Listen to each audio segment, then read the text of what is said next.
কিন্তু আপনি যদি আপনার স্বামীর জন্য, আপনার সংসারের জন্য মঙ্গল কামনা প্রার্থনা না করেন গোবিন্দের জন্য, গোবিন্দের চরণে, তাহলে কিন্তু কখনোই আমরা আগাতে পারবো না। এটা হলো সিদ্ধান্ত। তাই একাদশীর দিন কোনো মাছ চুলোর ধারে যাবে না। যাবেন কি জন্য? সবজি রান্না করবেন, বাদাম ভেজে দেবেন, আলু ভাজা করে দিবেন, কিন্তু অন্নটা যেন কখনো কোনো প্রকার দিবেন না। এই কাজটা করবেন তো মায়েরা? ও মায়েরা, বাবাদের ভয়তে মায়েরা কথা বলতেছে। একটু হাত তোলেন তো, যে যে মায়েরা করবেন একটু হাত তোলেন তো। একাদশীর দিন অন্ন রান্না কিন্তু বাচ্চা থেকে বলো রাধে রাধে। বাবা রে বাবা, রান্না তোমাদের করাই লাগবে একাদশীর দিন। এ কি যন্ত্রণা জীবনে! আরে ভগবান, বাবাদেরকে বলি চরণে করবে।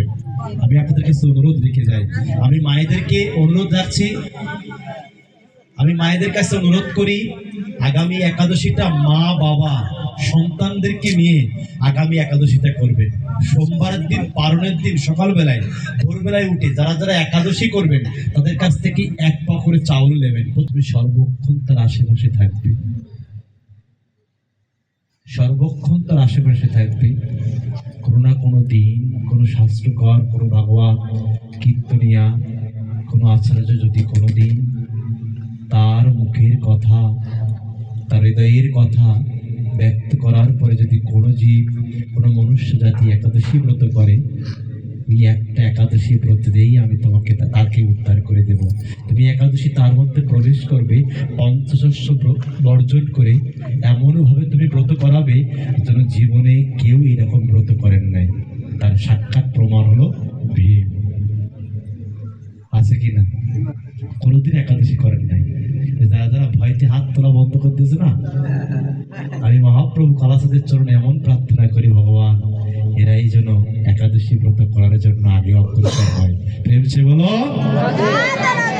আগামী রবিবারের দিন সবাই করবে তোমার একাদশী। একটু আমি প্রত্যেকটা একাদশী করার কথা বলছি না, আগামী রবিবারে যারা করবে তারা একটু হাত তোলো তো। এইবার তোলো না মা, তোলো হাত তোলে। একাদশী করতে পারবো না মা? আচ্ছা, একাদশী করতে পারবেন, একটা হাত তোলো বাবা, একটা হাত তোলেন, হাত তোলেন, সবাই হাত তোলেন। একাদশী করতে পারবেন না আপনারা একদিন, এর পরে করার দরকার নাই, আগামী রবিবারে একাদশী করবেন। আর এই একাদশীর পালনের দিন যারা আছেন, আমার এই দাদা আছে, বাবাজি আছে, সভাপতি মহোদয় আছেন, এই গ্রামের যারা কমিটি বৃন্দ আছেন, অন্তত এক ডেক খিচুড়ি রান্নার ব্যবস্থা করে এই একাদশী ভক্তের প্রসাদ দান করবেন। যারা একাদশী ব্রত করবেন, মারামারি হবে না, কোনো কিছু হবে না, গন্ডগোল হবে না, এক চামচ করে প্রসাদ দেবেন। জীবনে যদি কিছু পেতে চান, ভক্তদেরকে অন্নদান করুন। 1 পা করে চাউল দিলে যদি 4 জন প্রসাদ পাওয়া যায়, এটা আনন্দ নয়? 1 পা চাউলে তো একজন 2 বার খেতে পারে না, 4 জন যদি একবার একটু প্রসাদ পেতে পারে, অন্তত এই কাজটা করেন। আপনাদের ঘরের অন্ন সার্থকতা হবে, আপনার কলিযুগে বসবাস জায়গাটাও ধন্য হবে।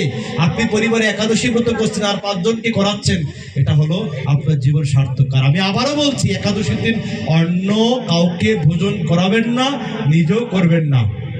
সাক্ষাৎ অদ্বৈত প্রভু জানিয়ে দিলেন, একাদশীর দিন যারা অন্ন ভোজন করে এবং করায় তাদের ব্রহ্মাহত্যা জনিত অপরাধ তাদেরকে গ্রাস করে। প্রেমছে বলো।